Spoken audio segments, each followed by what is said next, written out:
guys, my name is Bianca and welcome to my channel. If you like this video, don't forget to hit that like and subscribe button for more content. So today I'm going to talk to you guys a bit about criticism and feedback you receive as a writer. I'm actually in the process of writing my first book and I've just received criticism and feedback from my editor, and I want to talk to you guys today about how maybe you can take a more constructive approach to receiving criticism and how to handle feedback as a writer. So I think the first thing that you actually have to do is you need to find the right editor or the right beta reader. So I've heard a lot of horror stories about other people who have had criticism of their work and they've been completely shot down, they've been torn apart, their self-esteem has completely dropped after receiving it.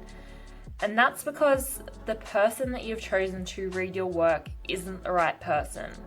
If you have someone who's giving you that sort of feedback, who's tearing you apart, who's telling you that you're not good enough or that your writing is bad, then obviously they're not the right person for you. So I would advise you to drop them and go find someone else who is actually going to give you really good feedback on your work without tearing you down, and they actually encourage you on your work. You need to find someone who's going to be professional with you and who's going to give you really good, honest advice. Once you actually receive feedback as a writer, I would advise you to not take it personally. I know myself as a person, I'm quite sensitive, especially to receiving criticism, and just the thought of receiving criticism about my writing actually scares me. So you're not in it alone. But I think that you need to be able to separate yourself from your actual writing and to know that it's not a direct attack on you. It's just something that can help you out and help you build your writing skills further. It is very courageous and brave of you to actually share your work. I know how personal my work feels to me, and I'm sure that your own writing feels the same way to you. Just be proud of yourself that you've actually shared your work in the first place.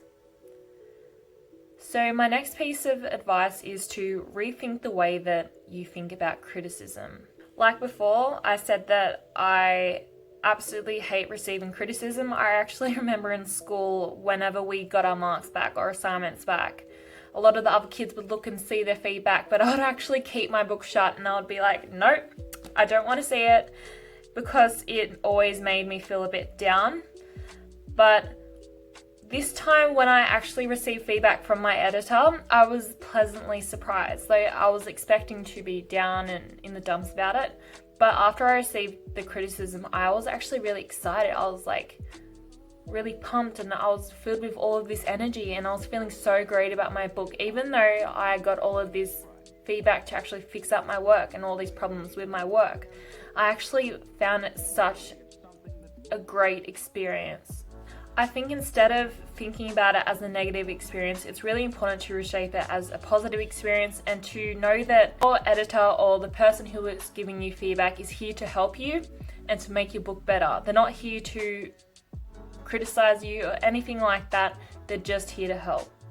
My next piece of advice is to just have fun in the process. Not everything has to be so serious all the time. I think you should really enjoy this time that you have with someone else discussing your book. So engage with them about your book, talk about your favorite parts or the parts that maybe you don't like as much. And you never know, you might actually share some of the same thoughts as what they do, and you might actually connect and bond over your own book. And my last piece of advice is to ask questions. If there's something that's been really playing on your mind about your work, or there's anything that you're really not sure of, I would actually take this time and take advantage of this experience to actually ask someone else what they think of it. You know, you have someone right here who is willing to take the time out and to read your work, so why not take advantage of the experience? When you ask questions, you may actually pick up on some stuff that you've missed out on, which could actually really help you make your writing the best that it can be. Just remember that getting feedback doesn't have to be a scary process. Take advantage of it and really reshape the way that you think about feedback. You can use this feedback as motivation and to keep you going in the process. If any of you guys have had experiences receiving feedback or have any questions about receiving feedback, don't forget to drop a comment below. And if you like this video, don't forget to hit that like and subscribe button. Thank you for watching.